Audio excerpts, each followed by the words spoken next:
Stop playing small, think bigger, act bolder, become unstoppable. Published by Limitless Audiobook. Introduction. You were not built to live a small life, yet somewhere along the way you learned to shrink, not all at once, but slowly, through hesitation, doubt, and the quiet decision to play it safe. What once felt like temporary caution became a permanent way of living.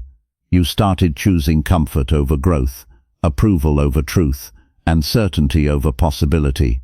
And without realizing it, you began to settle into a version of life that is far below what you are capable of. Playing small doesn't always look like failure. In fact, it often looks like stability. It looks like staying where you are because it's familiar.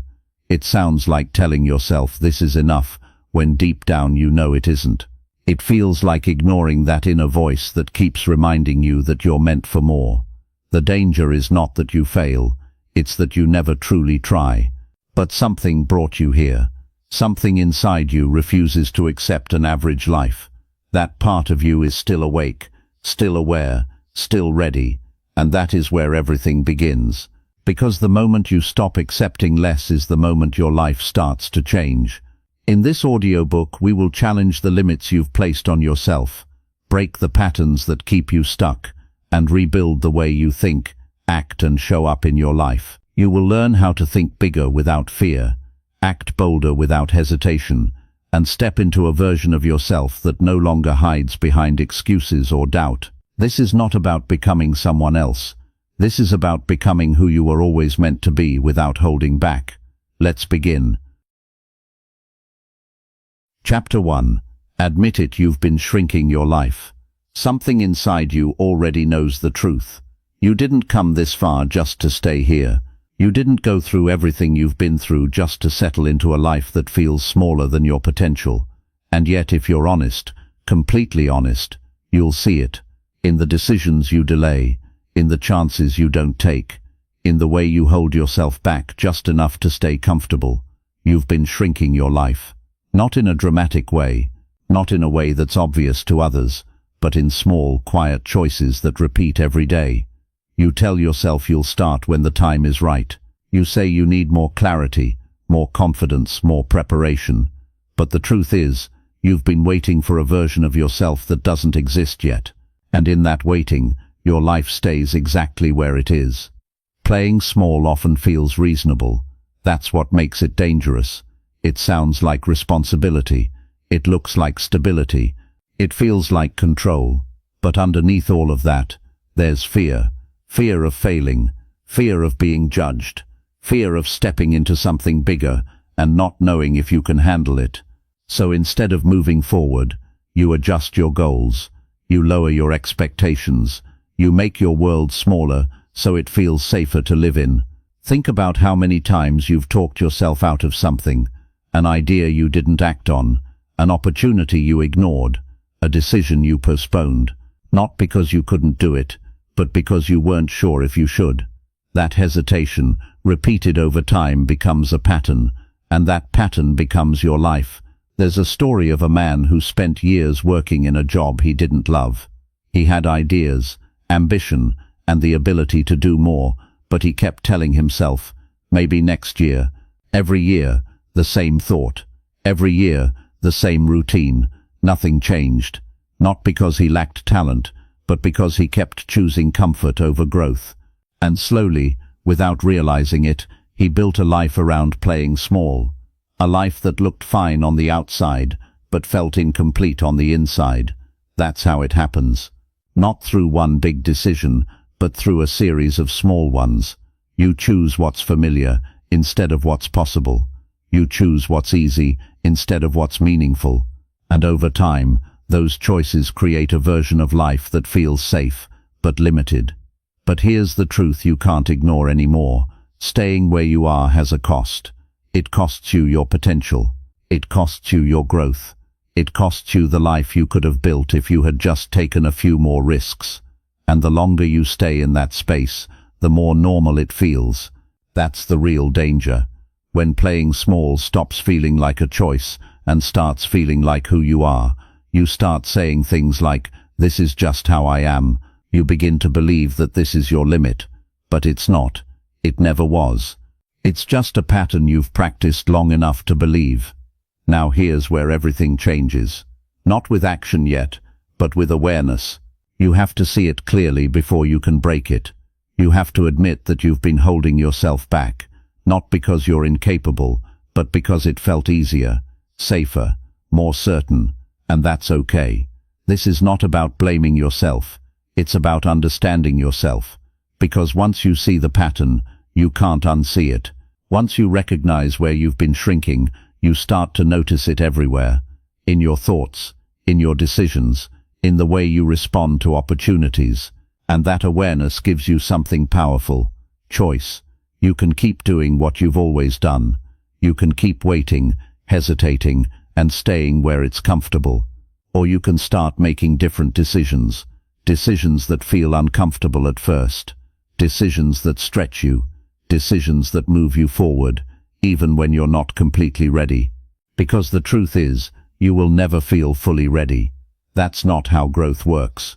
Growth begins the moment you step beyond what feels safe. So right now, take a moment and ask yourself, where have I been playing small? Not in general, but specifically, what have you been avoiding? What have you been delaying? What have you convinced yourself you're not ready for? Be honest, because this is where it starts. Not with a big move, not with a dramatic change, but with a simple, powerful admission. You've been shrinking your life. And now that you see it, you don't have to do it anymore. Chapter 2. Stop lying to yourself about what you want. There comes a point where you can no longer move forward until you tell yourself the truth, not a comfortable version of the truth, not the edited version that sounds reasonable to others, the real truth, the kind that sits quietly in the back of your mind and shows up when everything else gets quiet. The kind you've been avoiding because admitting it would mean you can't keep living the same way anymore. You already know what you want. That's the part most people don't say out loud. You don't need more time to figure it out. You don't need endless thinking or more opinions. Deep down you know. You know the life you want to live. You know the kind of work you want to do. You know the level you want to reach. The problem is not a lack of clarity. The problem is that the truth feels inconvenient, risky, and uncomfortable. So instead of facing it, you soften it, you shrink it, you replace it with something more acceptable. You tell yourself things like, I'm okay with this, or I don't need that much, or it's not realistic for me, and over time those statements start to feel true, but they're not. They're compromises. They're ways of protecting yourself from the responsibility that comes with wanting more. Because wanting more means you have to act differently. It means you have to take risks. It means you have to leave behind the version of life that feels safe. Think about it. If you fully admitted what you really want, you wouldn't be able to stay where you are without feeling it. You wouldn't be able to ignore the gap between your current life and your potential. That's why many people avoid the truth. Because once you see it clearly, staying the same becomes harder. There's a difference between being content and being comfortable. Contentment comes from alignment. Comfort comes from avoidance. And a lot of people confuse the two. They convince themselves they're satisfied, when in reality they've just learned how to silence their ambition. They've trained themselves not to want too much, not to expect too much, not to reach too far. But that voice inside you hasn't disappeared. It's just been ignored. And every time you ignore it, it doesn't go away.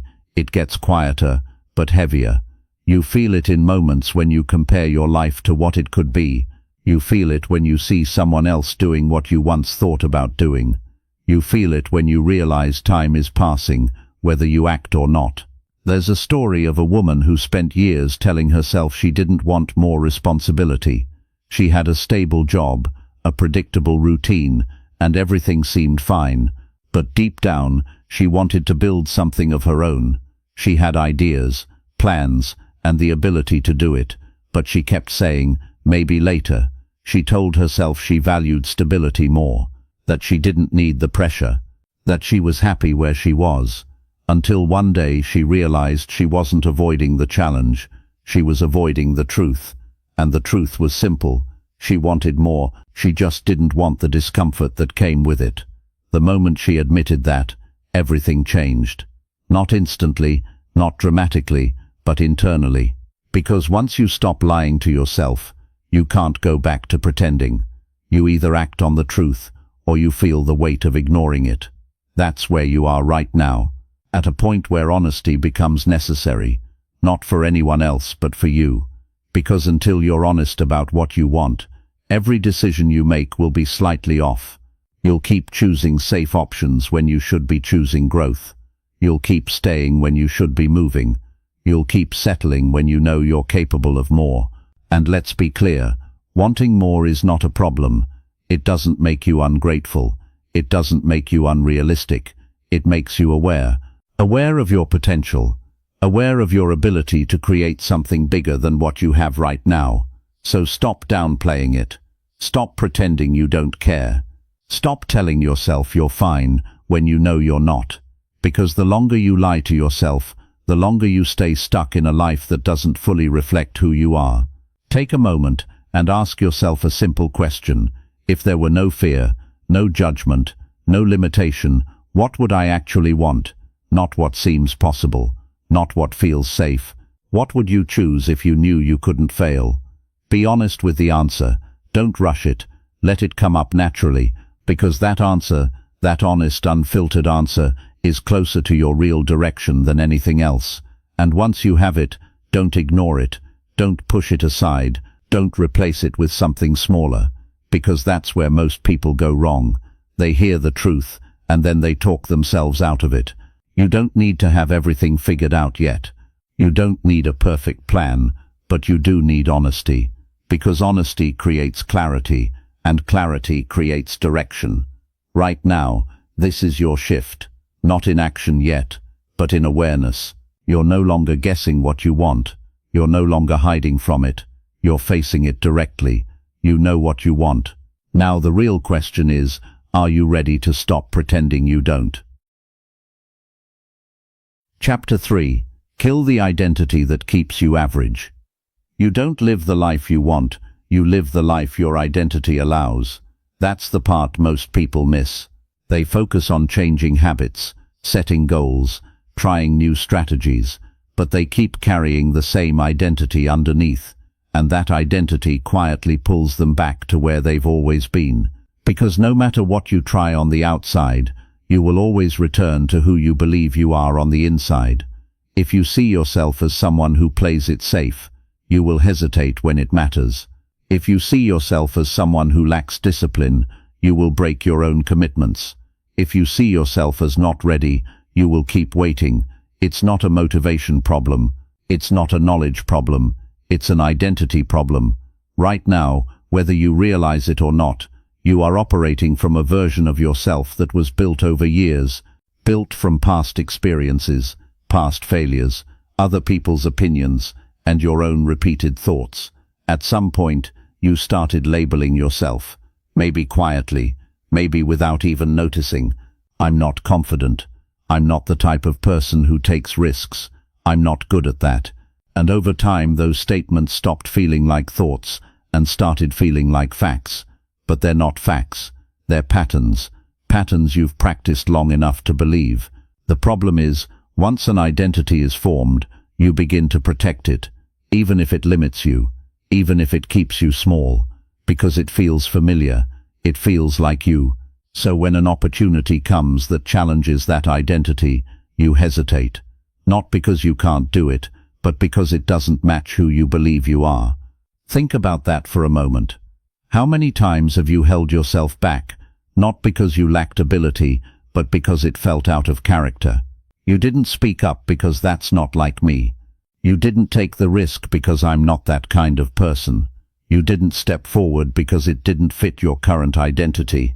That's how powerful identity is. It sets invisible boundaries around your life. And most of those boundaries were never consciously chosen. There's a story of a man who had spent most of his life working behind the scenes. He was capable, intelligent, and full of ideas, but he never put himself forward. When asked why, he would say, "I'm just not a leader." That was his identity. Not because it was true, but because it was repeated. For years he stayed in that role, watching others step into positions he could have easily handled, until one day he was forced into a situation where he had no choice but to lead, and something unexpected happened. He didn't fail. He adapted. He grew. He realized that the identity he had been holding onto was never real. It was just comfortable. That's what you need to see. Your current identity is not fixed. It's not permanent. It's not who you are. It's who you've been. And if you want a different life, you don't just need better actions. You need a different identity. This is where most people hesitate, because changing your identity feels uncomfortable. It feels unnatural at first. You start doing things that don't feel like you. You make decisions that your old self wouldn't make. And there's a moment where it feels like you're pretending, like you're stepping into something that isn't fully yours yet. That's not a sign you're wrong. That's a sign you're growing. Because every new identity feels unfamiliar in the beginning. Confidence feels uncomfortable when you're used to doubt. Boldness feels unnatural when you're used to hesitation. Discipline feels forced when you're used to inconsistency. But the more you act in alignment with the new version of yourself, the more natural it becomes. So the real question is not what should I do? The real question is, who do I need to become? Not someday, not eventually, now. Who is the version of you that doesn't play small? How do they think? How do they make decisions? How do they handle fear, pressure, and uncertainty? What do they tolerate, and what do they refuse to accept? Start there, because once you define that version, you have a direction, and from that point on, every decision becomes simpler. You don't ask, what do I feel like doing? You ask, what would that version of me do? And then you do it, even when it feels uncomfortable, especially when it feels uncomfortable. This is where the shift happens. Not overnight, not instantly, but gradually, through consistent action. Every time you act in alignment with your new identity, you weaken the old one. Every time you choose growth over comfort, you rewrite the story you've been telling yourself. You don't need permission to become someone else. You don't need validation. You don't need to wait until you feel ready. You decide. Right now, you have two identities. The one you've been living and the one you're capable of stepping into. One keeps you where you are. The other pushes you forward. But you can't hold on to both. So make a decision. Not a small one, not a temporary one. A real decision. The kind that changes how you see yourself. The kind that forces you to act differently. Kill the identity that keeps you average, and step into the one that doesn't. Chapter 4. Decide once and cut off every other option. Everything changes the moment you decide, not when you think about it, not when you talk about it, not when you say, I'll try. Real change begins the moment you make a clear, firm, irreversible decision. A decision that removes the option of going back, because as long as you leave yourself a way out, you will use it. Not always, not immediately, but when things get difficult, when doubt creeps in, when discomfort shows up, you will retreat to what feels familiar. That's the difference between interest and commitment. Interest says, I want this. Commitment says, this is happening, no matter what. And most people live in the space of interest. They want better, they want more, but they never fully decide. They keep one foot in and one foot out, just in case it doesn't work, just in case it gets too hard, just in case they fail. But that just in case is exactly what keeps them stuck. When you don't decide, you drift. You stay in the middle, never fully moving forward, never fully letting go. You keep thinking, analyzing, questioning. You wait for more certainty, more clarity, more confidence. But those things don't come before the decision. They come after it. Think about the times in your life when you truly changed something. Not slowly, not halfway, but completely. It didn't happen because you gathered more information. It happened because you reached a point where you said, that's it, no more. And from that moment, your actions aligned with your decision. There's a story of a man who wanted to get in shape for years. He read books, watched videos, made plans, but nothing stuck. He would start, stop, restart, and stop again, until one day, something shifted. He didn't just say, "I want to be fit." He decided, "I am no longer the person who quits." That decision changed everything, not because it made the process easier, but because it removed the option of giving up. And once that option was gone, his behavior followed. That's what a real decision does. It simplifies your life. It removes negotiation. It eliminates the constant back and forth in your mind. Because once you've decided, the only question left is, what do I need to do next? Right now you might be holding on to multiple options, multiple paths, multiple versions of your life, and that feels safe. It feels flexible, but it also keeps you scattered, because you can't fully commit to one direction while keeping others open. Clarity comes from commitment, not from endless thinking. When you decide once and truly commit, something powerful happens. Your focus sharpens, your energy aligns. You stop wasting time on unnecessary decisions. You stop questioning yourself every step of the way, because you've already made the most important decision. But this is where it gets uncomfortable, because deciding once means cutting off every other option. It means letting go of the backup plans. It means closing the doors you've been keeping open, just in case. And that can feel risky. It can feel uncertain. It can feel like you're putting pressure on yourself. But that pressure is not a bad thing. That pressure creates growth. That pressure forces you to rise. As long as you have a comfortable fallback, you will never fully push yourself forward.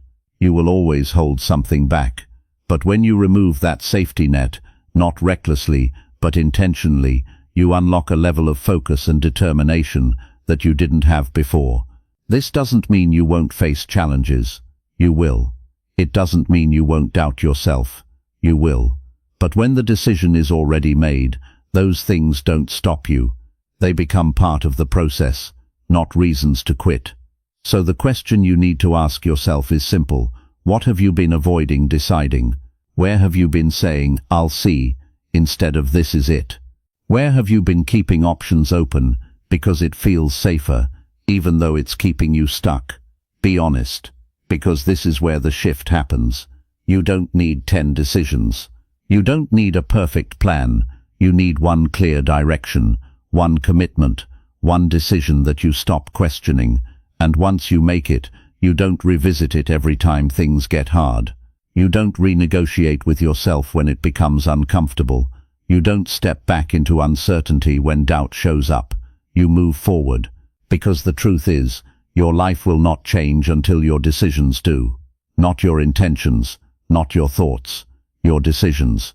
Decide once, not casually, not temporarily, but fully, and then cut off every other option that keeps you from becoming who you said you would be. Chapter 5. Stop negotiating with your future. Every time you say, "I'll start tomorrow," you're not just delaying an action, you're negotiating with your future. You're making a quiet deal with yourself that says, "Not now, maybe later." And the problem is, later becomes a habit. It becomes a pattern. It becomes your default way of living. You begin to treat your goals like options instead of commitments, like something you can take seriously only when it feels convenient. But your future doesn't respond to convenience. It responds to standards. Right now, whether you realize it or not, you are negotiating constantly. You negotiate when you hit snooze instead of getting up. You negotiate when you lower your effort because you're tired. You negotiate when you tell yourself, "This is enough," even when you know you could do more. These small negotiations feel harmless in the moment, but they add up. They shape your identity. They reinforce the version of you that chooses comfort over growth. And the most dangerous part is you've gotten used to it. It doesn't feel like you're holding yourself back. It feels normal. It feels justified. You tell yourself you'll make up for it later. You tell yourself you deserve a break. You tell yourself it's not that serious. But over time, these negotiations create a gap between who you are and who you could be. Think about that gap for a moment. The version of you that follows through, that stays consistent, that refuses to settle. That version already exists as a possibility. But every time you negotiate, you move further away from it. Not in one big step, but in small, repeated decisions that quietly shape your life. This isn't about being perfect. It's about being honest, because deep down, you know when you're negotiating, you feel it.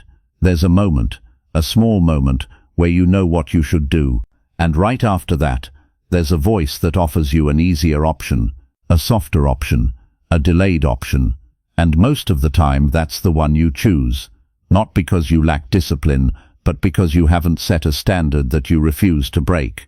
Standards are different from goals. Goals are things you want to achieve. Standards are the behaviors you refuse to compromise. Goals can be postponed. Standards cannot. When you operate from goals, you negotiate. When you operate from standards, you execute. For example, saying I want to improve is a goal. Saying I don't miss commitments I make to myself is a standard. And once that becomes your standard, your behavior changes automatically. Not because you feel motivated, but because you've decided that anything less is unacceptable. That's where real change happens. Not when you feel inspired, but when you stop giving yourself permission to step back. Right now, you don't need more motivation. You need fewer negotiations. Because every time you negotiate with your future, you weaken your self-trust. You start to see yourself as someone who doesn't follow through, someone who says things but doesn't fully commit. And once that belief sets in, it becomes harder to break. Not because you can't, but because you've practiced the opposite for so long. But here's the shift. You can change this immediately. Not gradually, not eventually, immediately. It starts with awareness. Catch yourself in the moment you begin to negotiate. Notice the excuses. Notice the hesitation. Notice how quickly your mind tries to offer you a way out. And instead of following that pattern, interrupt it. Choose differently, even if it's uncomfortable, even if it feels small, even if it doesn't feel like much. Because every time you choose action over negotiation, you reinforce a new identity. You prove to yourself that you can follow through, that you can do what you said you would do, and that proof matters more than anything else. You don't need to overhaul your entire life overnight. You don't need to be perfect, but you do need to start treating your future with respect. Not by waiting for the right time, but by acting when it matters. Because your future is not something that happens later. It's something you build right now, through the decisions you make in moments that seem small, but are actually defining. So the next time you feel that urge to delay, to soften, to step back, pause. Don't rush past it. Recognize it for what it is, a negotiation, and then remind yourself, this is the moment that shapes everything. Not tomorrow, not next week, now. Stop negotiating with your future. Chapter 6. Take bold action before you feel ready. Readiness is one of the most convincing illusions you will ever face.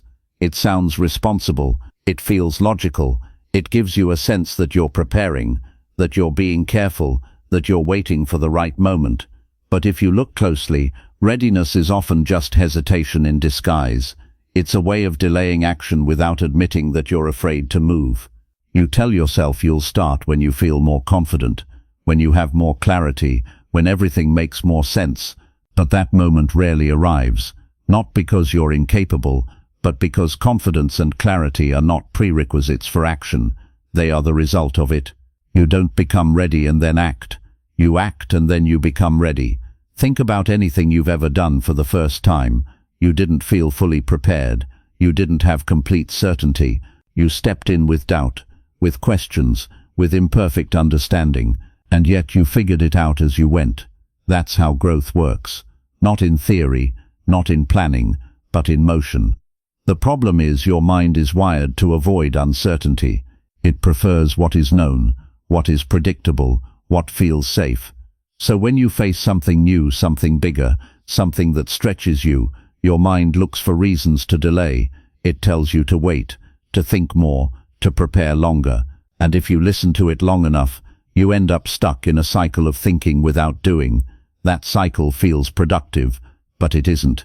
It gives you the illusion of progress, while keeping you exactly where you are. Bold action breaks that cycle. Not perfect action, not guaranteed action. Bold action, the kind that moves you forward, even when you don't have everything figured out. The kind that feels uncomfortable, uncertain, and slightly out of character. Because that's where real change begins, outside the boundaries of what feels familiar. There's a moment that comes before every meaningful step. A moment where you hesitate, where you question yourself, where you feel the pull to step back. That moment is where most people stop. They interpret that feeling as a sign they're not ready. But in reality, that feeling is a sign that you're about to grow. You don't need to eliminate that feeling. You need to move through it. Right now, there are things you've been holding back on, decisions you've delayed, actions you've postponed. Not because you don't know what to do, but because you don't feel fully ready to do it. And the longer you wait, the heavier it becomes. The more you think about it, the bigger it feels. The more pressure you place on the moment. But here's the truth. You're not going to feel ready by thinking more. You're going to feel ready by starting. And starting doesn't require certainty. It requires willingness. Willingness to step forward without guarantees. Willingness to take action without knowing exactly how it will unfold. Willingness to trust that you can figure it out along the way. This is where most people underestimate themselves. They believe they need to have everything in place before they begin. But the ability to adapt, to learn, to adjust, that only activates once you're in motion. You don't unlock your capability by waiting. You unlock it by doing. So instead of asking, "Am I ready?" ask a different question. What is the next step I can take right now? Not the perfect step, not the complete plan, just the next step. Because once you take that step, something shifts. The fear doesn't disappear, but it loses its control. The uncertainty doesn't vanish, but it becomes manageable. And most importantly, you move from thinking to doing, from hesitation to progress. That's where confidence begins. Not in your thoughts, but in your actions. Every time you take bold action, you send a message to yourself. You prove that you are capable of moving forward, even when it's uncomfortable. You build trust in your ability to handle what comes next, and that trust becomes the foundation of everything else. You don't need to wait for a different version of yourself. You don't need to become more confident before you act. You become more confident because you act. So stop waiting for the feeling. Stop waiting for the perfect moment. Stop waiting for everything to make sense. It won't. But that's not a problem. That's the process. Right now, there is something you already know you should do. Something you've been thinking about, planning, delaying. You don't need more time. You don't need more information. You need to move. Take the step. Make the call. Start the process. Do the thing you've been avoiding. Not when you feel ready, but now. Because bold action doesn't come from readiness. It creates it. Chapter 7. Do the hard things you keep avoiding. There's a pattern you already recognize if you slow down and look at your life closely. The things that would move you forward the most, the actions that would create real change, are often the same things you delay, avoid, or push aside. Not because they're impossible, but because they're uncomfortable. They require effort, focus, and a willingness to face uncertainty. And so instead of doing them, you find something easier, something that feels productive, but doesn't actually move you forward. Avoidance is subtle. It doesn't always look like doing nothing. In fact, it often looks like staying busy. You check things off your list. You handle small tasks. You keep yourself occupied, but the important things remain untouched. The conversation you need to have, the risk you need to take, the discipline you need to build, the step you know matters most, you keep pushing it to later. And every time you do, you reinforce a pattern. You teach yourself that discomfort is something to escape, not something to face. Over time, this becomes automatic. You don't even question it anymore. You just avoid. But here's the truth you can't ignore. The life you want is hidden behind the things you're avoiding, not around them, not separate from them, behind them. The growth, the progress, the confidence you're looking for, they don't come from doing what's easy. They come from doing what's difficult, what's uncomfortable, what challenges you. And until you change your relationship with those things, your life will stay within the limits of what feels comfortable. Think about how many times you've known exactly what you needed to do but didn't do it. You didn't lack clarity, you didn't lack ability, you lacked willingness to face discomfort in that moment, and that's where the shift needs to happen. Because the problem is not that hard things exist, the problem is that you've been avoiding them. Avoidance feels good in the moment, it gives you relief, it removes pressure, it allows you to stay in control, but that relief is temporary, because the thing you avoided doesn't disappear, it stays there, and over time it grows, it becomes heavier, more intimidating, more difficult to face. What was once a small step turns into something that feels overwhelming. That's the cost of avoidance. It doesn't make things easier, it makes them harder later. Now imagine the opposite. Imagine facing the hard thing immediately, not perfectly, not confidently, but directly. You feel the discomfort, you move through it, and you come out on the other side. What happens then? The thing that once felt difficult starts to feel manageable. Your confidence increases, not because the task changed, but because you changed. That's how you build strength. Not by avoiding resistance, but by engaging with it. Right now, there are things in your life that you've been putting off. You already know what they are. You don't need a list. You don't need someone to point them out. They're the things that come to your mind when you're honest with yourself. The things you keep saying you'll do soon. Those are the things that matter. And here's where you need to shift your thinking. Stop seeing those things as obstacles. Start seeing them as opportunities. Not in a motivational sense, but in a practical one. Because every time you do something difficult, you expand your capacity. You increase your tolerance for discomfort. You become someone who can handle more, and that changes everything. The goal is not to eliminate difficulty from your life. That's not possible. The goal is to increase your ability to face it without hesitation, to build a mindset where discomfort is not a signal to stop, but a signal to move. This requires a simple but powerful change. When you feel resistance, when you feel that urge to avoid, pause. Don't immediately act on it. Don't distract yourself. Don't replace the task with something easier. Lean into it. Ask yourself, is this the thing I need to do? And if the answer is yes, then do it. Not later, not after you feel better. Now. Because every time you choose action over avoidance, you break the pattern, you weaken the habit that's been holding you back, and you strengthen a new one, the habit of facing what matters. It won't feel natural at first. You'll still feel resistance. You'll still have moments where you want to step back. That doesn't go away overnight. But what changes is your response. You stop letting that feeling control your actions, and over time, something shifts. The things that once felt hard begin to feel normal. The things you used to avoid become part of your routine, and the version of you that once hesitated becomes someone who acts. That's how you move forward. Not by waiting for things to get easier, but by becoming stronger. So look at your life right now. Identify the things you've been avoiding. Not all of them, just one. The one that matters most. The one that would make the biggest difference if you faced it. And then make a decision. Not to think about it, not to plan it endlessly, but to do it. Because the moment you stop avoiding the hard things is the moment your life starts to change. Chapter 8. Stop explaining yourself to people going nowhere. There's a quiet habit that keeps people small, and most don't even realize they're doing it. It shows up in conversations, in decisions, in the way you present your life to others.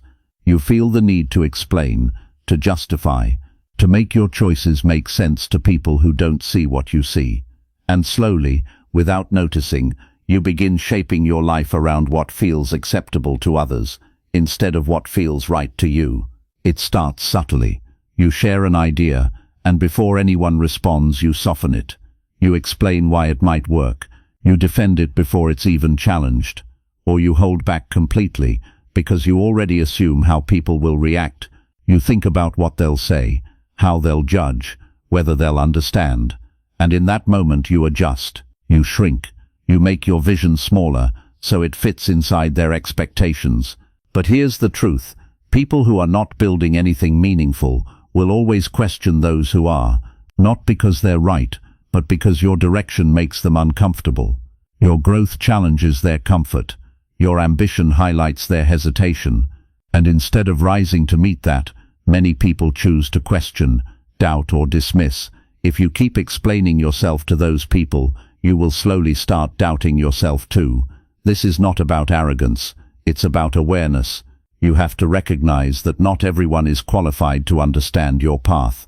Not everyone has the perspective, the experience, or the mindset to see what you see. And when you keep seeking validation from those who are not moving forward themselves, you end up limiting your own progress.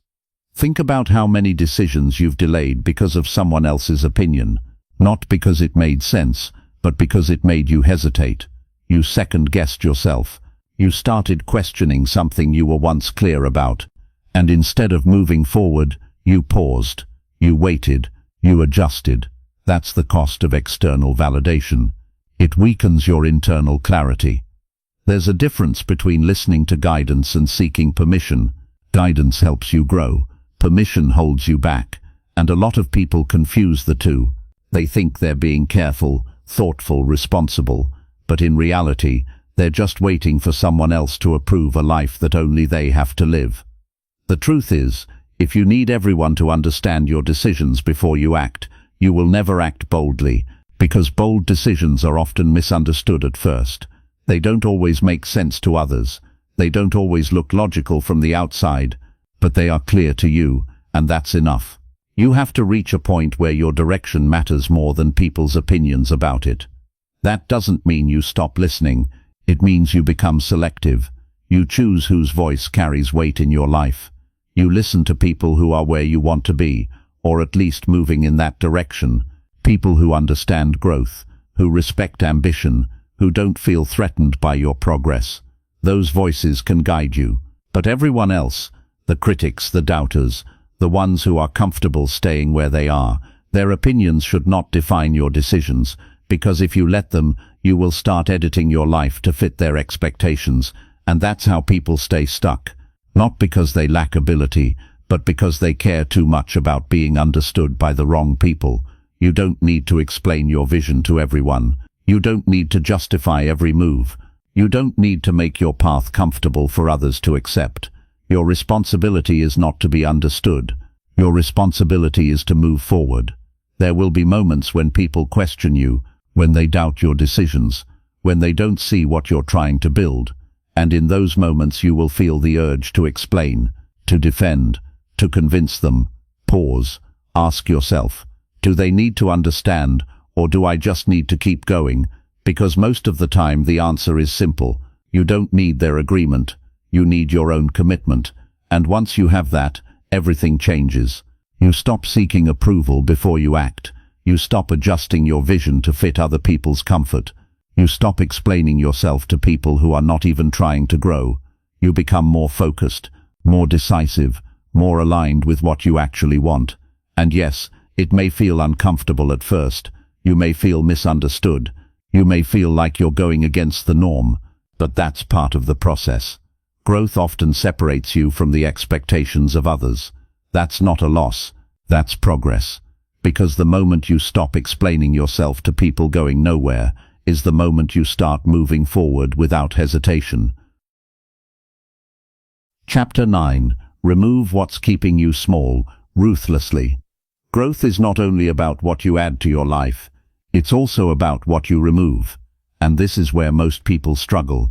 They're willing to learn more, try more, and even work harder, but they hesitate when it comes to letting go.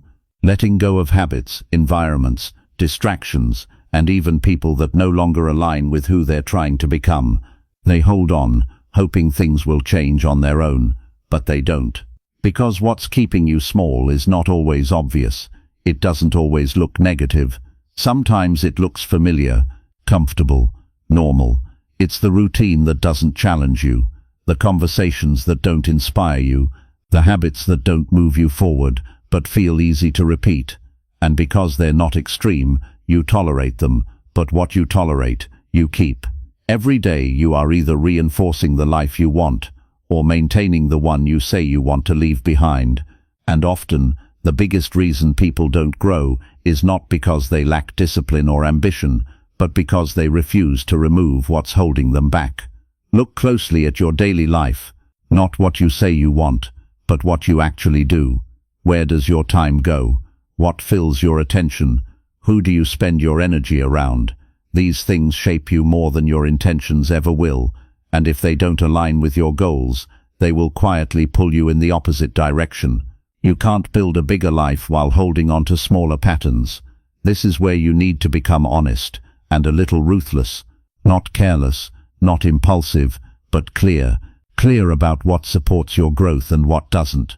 Clear about what adds value and what drains it, because every unnecessary attachment, every low-standard habit, every distracting influence takes something from you.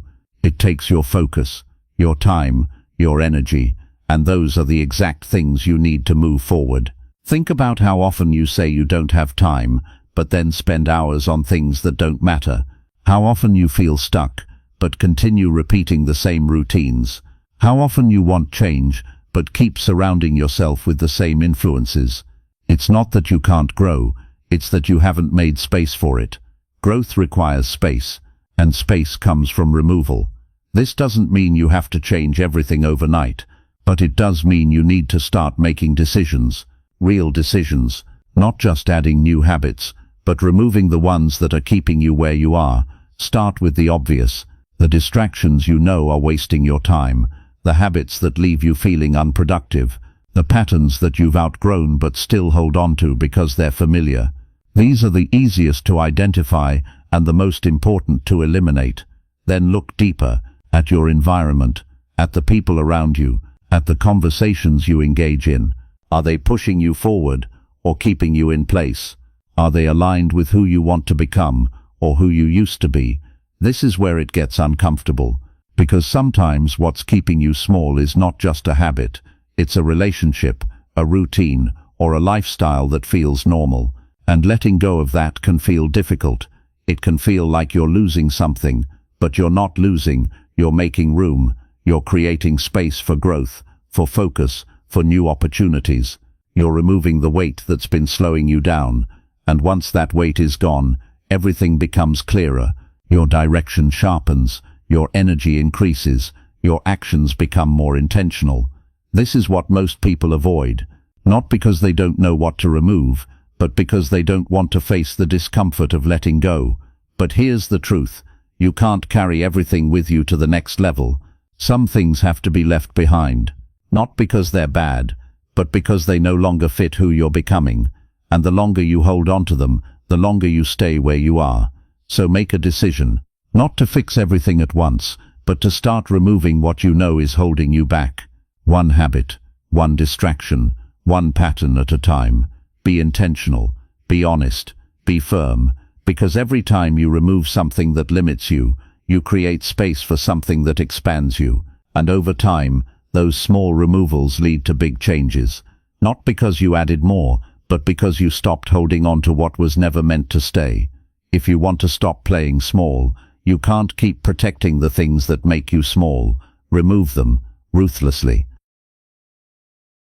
Chapter 10. Build daily proof that you're not average. At some point, thinking differently is not enough. Wanting more is not enough. Even deciding is not enough. There comes a stage where everything depends on one thing, what you do every single day. Not once in a while, not when you feel motivated, not when it's convenient. Every day, because your life is not shaped by what you intend to do, it is shaped by what you repeatedly do. Right now, whether you realize it or not, you are already building proof. Proof of who you are, proof of what you stand for, proof of what you're capable of. The question is, what kind of proof are you creating? Are your daily actions reinforcing strength, discipline and growth, or are they reinforcing hesitation, inconsistency and comfort? Because your mind is always watching, every action you take sends a message. When you follow through, you build trust in yourself. When you don't, you weaken it, and over time, that trust becomes your identity. You don't rise to your goals, you fall to your habits. That's why discipline matters more than motivation. Motivation comes and goes. It depends on how you feel, what's happening around you, and how inspired you are in the moment. But discipline doesn't depend on any of that.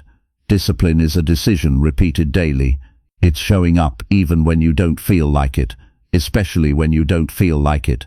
This is where most people break, not because they can't do the work, but because they expect to feel ready every time they do it. They wait for the right mood, the right energy, the right moment, and when that moment doesn't come, they delay. They push it to tomorrow. They tell themselves they'll make up for it later, but later rarely comes. What matters is now, what you do today, because today turns into tomorrow faster than you think. And if you keep repeating the same patterns, you keep getting the same results. So instead of focusing on big outcomes, focus on daily standards, not what you achieve once, but what you commit to consistently, because consistency builds identity, and identity determines everything else. You don't need to prove anything to anyone else, but you do need to prove something to yourself, that you can show up, that you can follow through, that you can do what you said you would do, even when it's difficult. That proof is built in small moments, when you choose to act instead of delay, when you complete something you could have avoided, when you stay consistent, even when no one is watching. These moments may seem small, but they add up, they compound, and over time they create a version of you that is reliable, disciplined and focused. This is how you separate yourself from average, not through big dramatic actions, but through quiet, consistent execution. Average is inconsistent. Average depends on feelings. Average starts and stops. But when you build daily proof, you move differently. You don't rely on how you feel, you rely on what you've committed to. You don't question whether you should act. You act because that's who you are. And that shift changes everything, because once you start seeing yourself as someone who follows through, your confidence becomes real, not based on motivation, not based on temporary success, but based on evidence. Evidence that you can trust yourself, evidence that you can handle pressure, evidence that you can keep going, even when it's not easy. That's the kind of confidence that doesn't disappear, because it's built, not imagined. So what does this look like in your life? It starts with simple, clear standards, things you commit to daily, no matter what. Not everything at once, not unrealistic expectations, just a few key actions that move you forward. And then you follow through, not perfectly, not without challenges, but consistently. Because consistency is where transformation happens, not in bursts of effort, but in sustained action, day after day, week after week. There will be days when you don't feel like doing it, days when you're tired, distracted, or unmotivated. That's normal, that's expected, but those are the days that matter most, because when you act on those days, you prove something different. You prove that you're not controlled by your feelings, and that's power. Right now, you don't need to change everything. You need to start building proof. Proof that you are not average. Proof that you are someone who shows up, who follows through, who does the work. Because once that proof starts to build, everything else becomes easier. Your decisions become clearer. Your confidence becomes stronger. Your identity becomes solid, and you stop questioning whether you can do it. You already know, because you've proven it, day by day. Chapter 11. Expand your thinking until your life has to catch up. Your life will always rise or fall to the level of your thinking, not your intentions, not your potential, not even your effort alone. The way you think sets the ceiling for everything else. And if that ceiling is low, it doesn't matter how hard you work, you will keep building within the same limits. Right now, there are ideas you automatically reject, possibilities you don't even consider, goals you quietly dismiss before giving them a real chance. Not because they're impossible, but because they don't fit within your current way of thinking. You've created an internal boundary, and anything beyond that boundary feels unrealistic. That boundary is not real. It's learned. It's shaped by your environment, your past experiences, what you've seen, what you've been told, and what you've repeated to yourself over time. And once it's in place, it becomes automatic. You don't question it. You operate within it. You make decisions based on it. You build your life around it. That's why two people can be in the same situation, with similar resources, and see completely different possibilities. One sees limits. The other sees opportunities. One plays it safe. The other takes a risk. The difference is not in their circumstances, it's in their thinking. If you want a bigger life, you have to think beyond what feels normal to you right now, not slightly bigger, significantly bigger, because small thinking leads to small actions, and small actions lead to small results. And over time, that becomes your reality. But expanding your thinking is not about pretending everything is easy or ignoring challenges. It's about removing the limits you've placed on yourself. It's about questioning the assumptions you've accepted without realizing it. Ask yourself, why do you believe what you believe about your limits? Where did that come from? Was it something you experienced once? Something someone told you? Something you repeated enough times that it became familiar? Because once you start questioning those beliefs, they lose their power. You begin to see that many of them were never facts. They were interpretations. And interpretations can change. This is where your growth begins, not in your actions first, but in your perspective. When you start thinking bigger, you start seeing differently. You notice opportunities you didn't see before. You consider options you once ignored. You begin to ask different questions. Instead of asking, "Can I do this?" you start asking, "How can I do this?" That shift changes everything. Because your mind starts working for you, not against you. It stops looking for reasons why something won't work and starts looking for ways it can.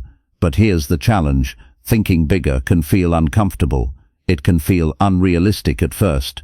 It can even feel arrogant, depending on how you've been conditioned. You might catch yourself thinking, "Who am I to aim for something like that?" Or "That's too much for me." That's not reality. That's conditioning. And if you don't challenge it, it will keep you exactly where you are. You don't expand your life by staying within the same level of thinking. You expand it by stretching your perspective beyond what feels familiar, by exposing yourself to new ideas, new standards, new ways of approaching things. Look at how you spend your time. What are you feeding your mind? The conversations you have, the content you consume, the environments you're in, these all shape your thinking, and if they're limited, your thinking will be limited too. So if you want to expand, you have to be intentional. Seek out ideas that challenge you. Surround yourself with perspectives that push you. Learn from people who think at a higher level, not to copy them, but to expand what you believe is possible. Because once your thinking expands, your actions naturally follow. You start making decisions that align with a bigger vision. You stop settling for what's convenient and start aiming for what's meaningful.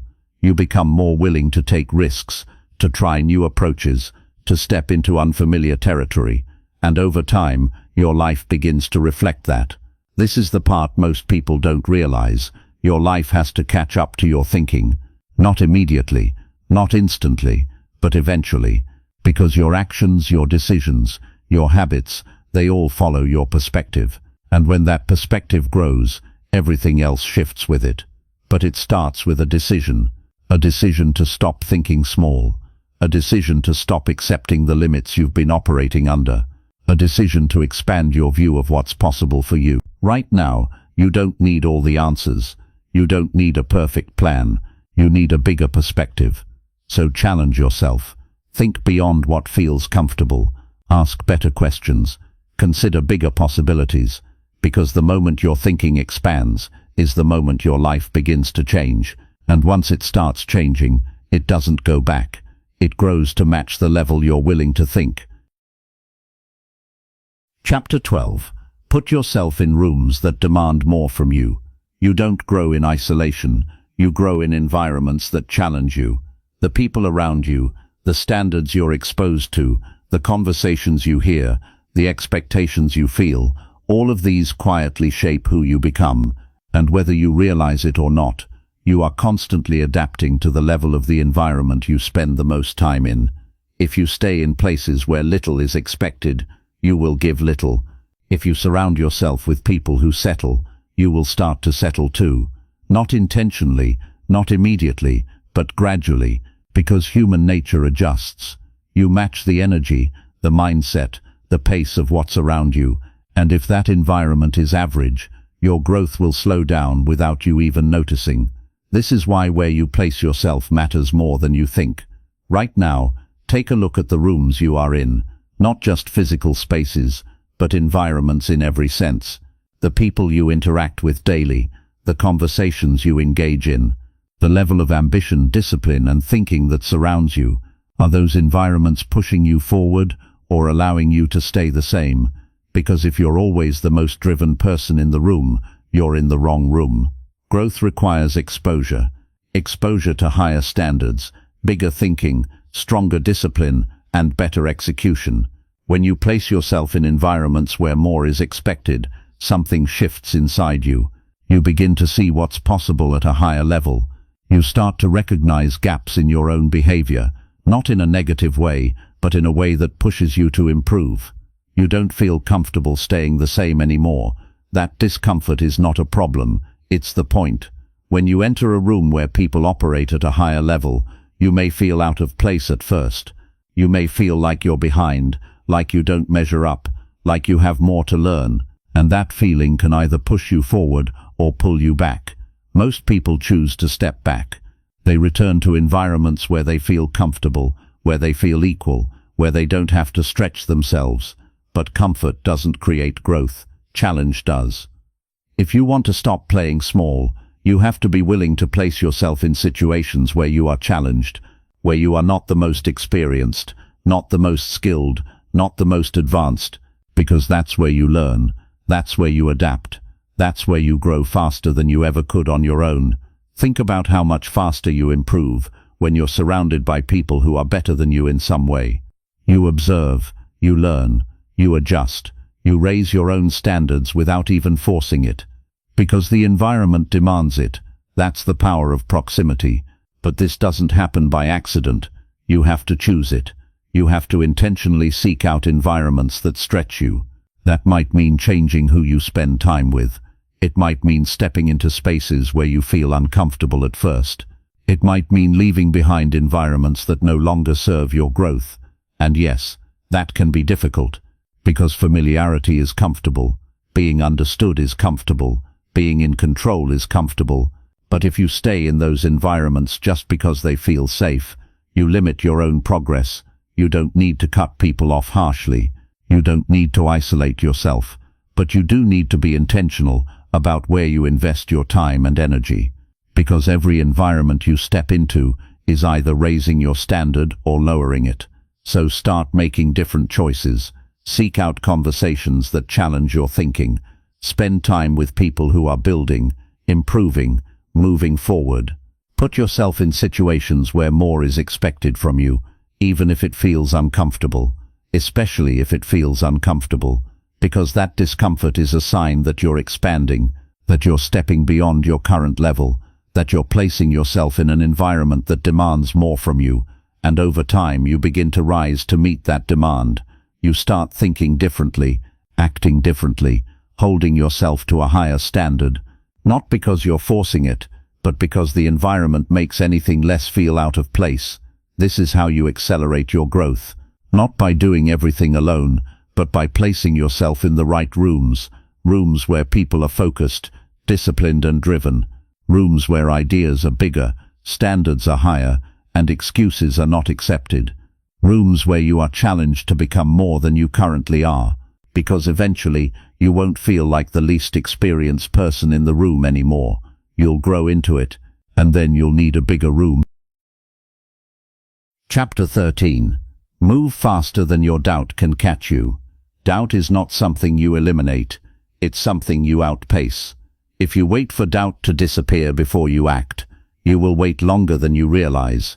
Because doubt doesn't need strong evidence to exist. It shows up quietly, often disguised as logic, asking questions that sound reasonable. What if this doesn't work? What if you're not ready? What if you fail?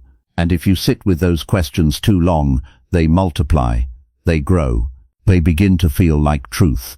That's how overthinking begins. Not with confusion, but with hesitation. You pause for a moment, then a little longer, and then you start analyzing every possible outcome. You weigh every risk, every scenario, every detail, and in the process, you lose momentum. What once felt clear starts to feel complicated. What once felt possible starts to feel uncertain. But the problem is not the doubt itself. The problem is the time you give it. Because doubt needs time to grow. It needs space to expand. And the more time you give it, the stronger it becomes. That's why moving quickly matters. Not recklessly, not without thought, but decisively. When you act while your intention is still strong, you bypass the part of your mind that tries to slow you down. Think about how many times you've had a clear idea, a strong intention to act, and then you waited. You told yourself you'd do it later, when you had more time, more clarity, more confidence. But when later came, the energy was gone, the idea didn't feel as strong, the urgency disappeared, and eventually nothing happened. That's the pattern. Not because the idea wasn't good, but because you gave doubt enough time to weaken your momentum. Speed is not about rushing, it's about protecting your intention. When you decide to do something, act on it as soon as possible. Take the first step immediately. Make the call. Start the process. Begin before your mind has time to create unnecessary resistance. Because once you're in motion, everything becomes easier. Not easy, but easier than staying stuck in thought. Action simplifies things. It cuts through confusion. It gives you real feedback instead of imagined outcomes. And most importantly, it keeps you moving forward. There's a difference between thinking and doing. Thinking can feel productive, but it often leads to delay. Doing creates progress, even if it's imperfect. And progress builds momentum. Momentum is powerful. Once you start moving, it becomes easier to keep going. Each step leads to another. Each action builds confidence. And the more you move, the less control doubt has over you. But momentum has to be protected. And the biggest threat to momentum is hesitation. The moment you start second-guessing yourself, you slow down. The moment you start analyzing too much, you lose clarity. And the moment you stop moving, doubt catches up. So instead of trying to eliminate doubt, change your response to it. When you feel it, don't stop. Move.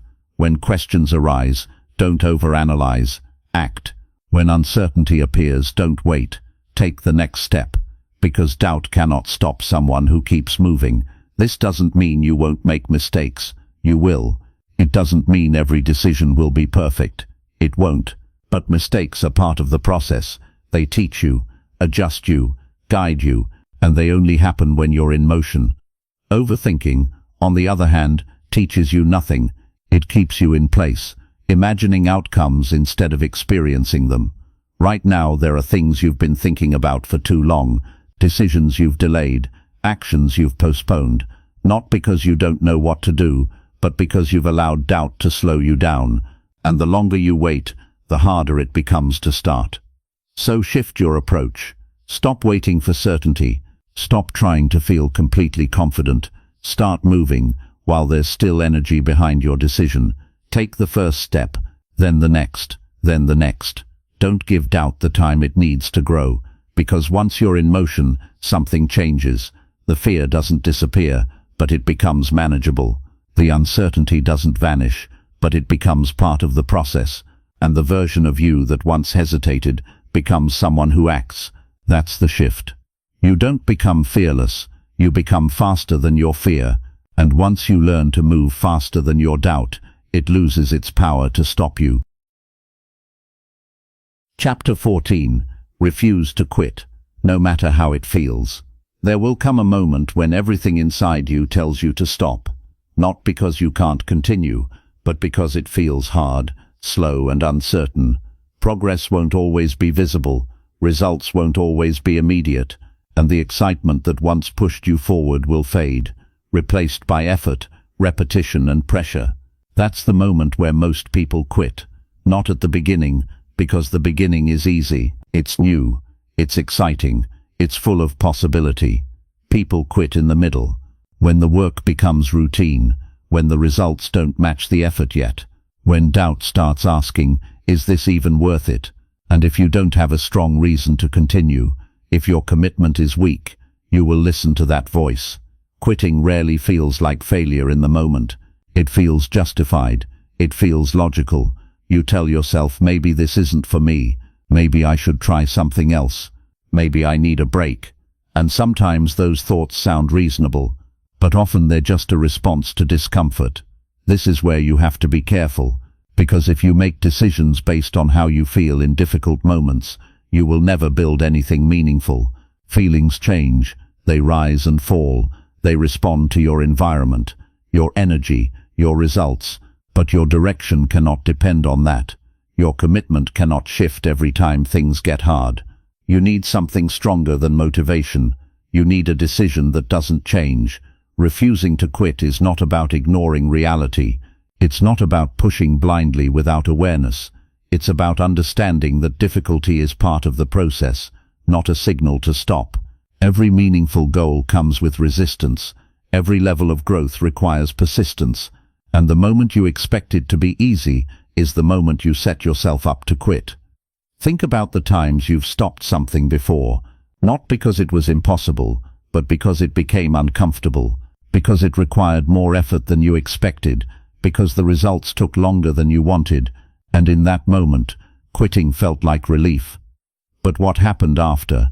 Did quitting move you forward? Did it bring you closer to what you wanted? Or did it bring you back to where you started? That's the pattern.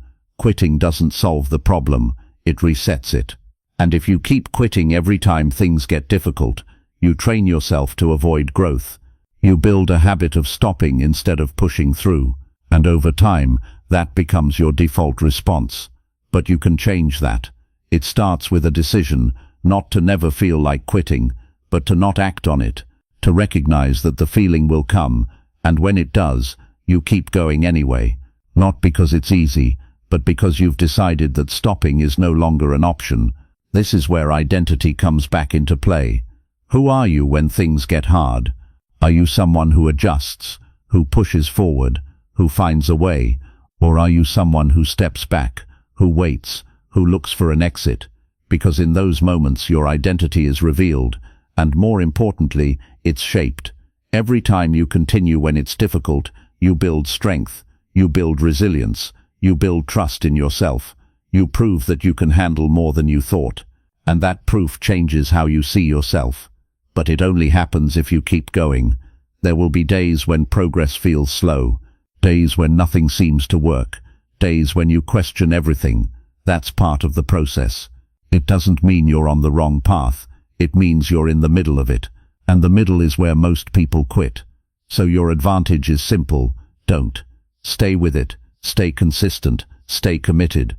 Not because you feel like it, but because you've decided that this matters.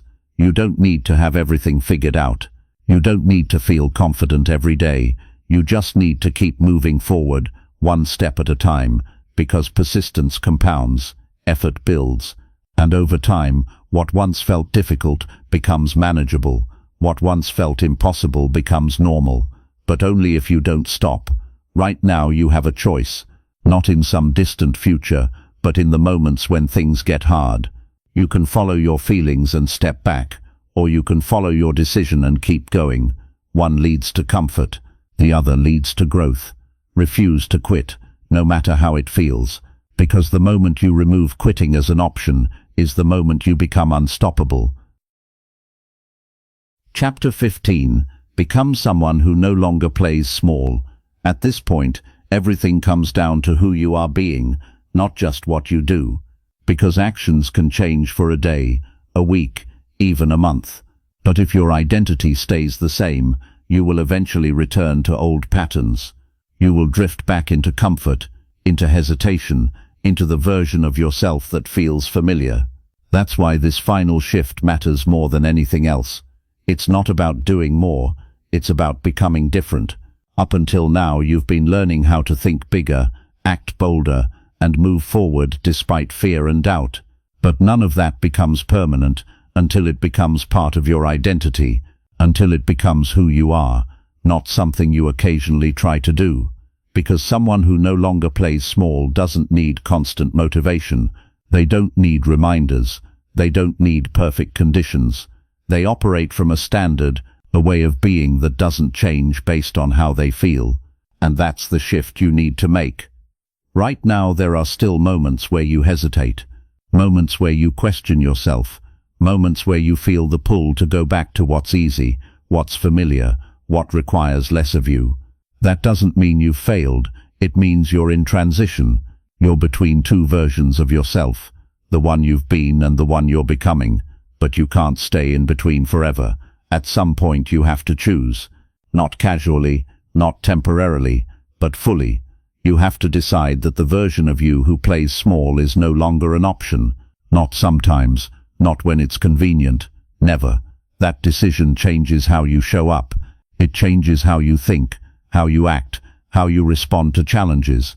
Because when your identity shifts, your behavior follows automatically.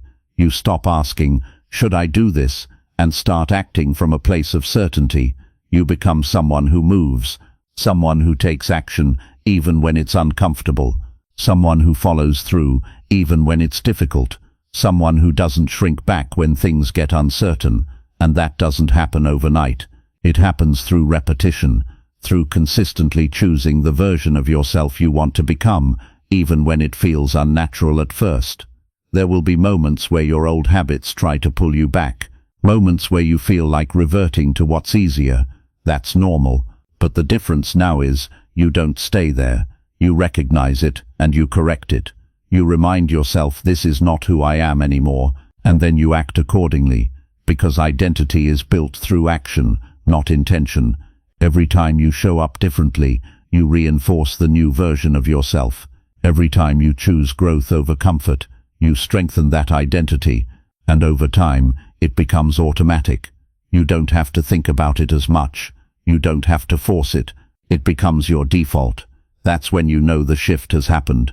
You no longer wait for the right moment. You create it. You no longer look for approval. You trust your direction. You no longer hesitate when faced with discomfort. You move through it. You stop playing small, not because you're trying to, but because it's no longer part of who you are. And that's where real freedom begins. Because when you change who you are, you change what you accept. You raise your standards. You expect more from yourself. You stop tolerating excuses, delays and half-effort. Not out of pressure, but out of alignment. You know what you're capable of, and you refuse to live below it. This is not about becoming perfect. It's about becoming consistent. Consistent in how you think, how you act, how you respond, because consistency is what turns growth into identity. And once it becomes your identity, it stays. Right now, you're not starting over.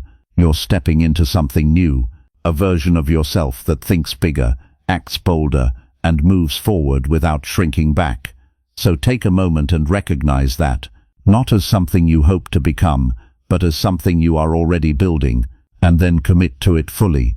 No more hesitation, no more stepping back, no more playing small. This is who you are now, someone who moves forward, someone who follows through, someone who refuses to live beneath their potential. And once you become that person, everything else begins to align, because your life will always reflect who you are. So become someone who no longer plays small, and never go back. Conclusion. At some point, everything becomes simple. Not easy, but simple. You either continue as you were, or you step fully into who you've been building throughout this journey. There is no middle ground anymore. You've seen too much. You've understood too much. And once you reach that level of awareness, going back doesn't feel the same, because now you know the truth. You know when you're playing small. You recognize the hesitation, the excuses, the quiet negotiations with yourself.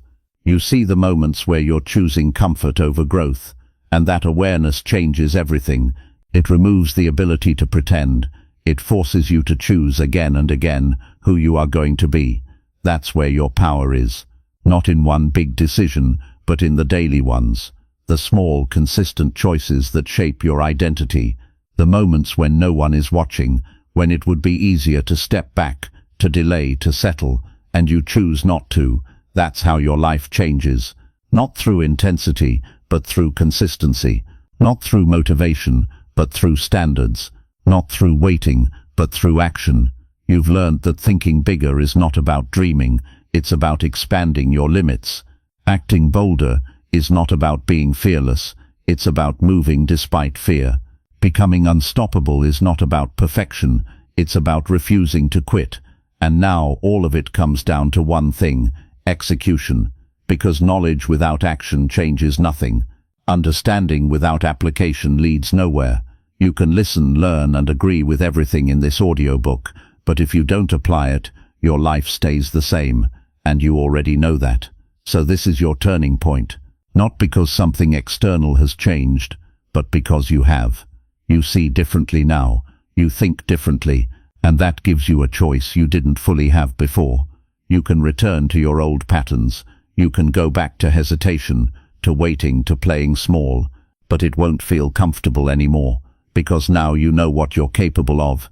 Or you can move forward, not perfectly, not without challenges, but with intention, with clarity, with a standard that doesn't allow you to settle for less than what you know you can become.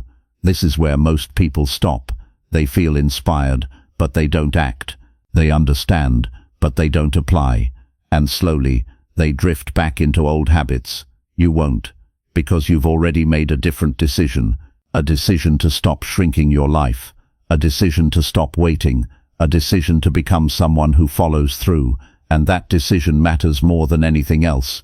From this point on, your actions define everything. Not your plans, not your intentions, your actions. What you do today, tomorrow, and the day after. The standards you hold, the choices you make when it matters. That's what builds your future. So don't wait for the perfect moment. Don't wait for everything to feel right. Don't wait until you're completely ready. Move now. Take what you've learned and apply it. Start where you are. Do what you can. And keep going. Because the life you want is not something you find. It's something you build. Step by step. Decision by decision. And the version of you that builds it is already here. Now prove it with your life.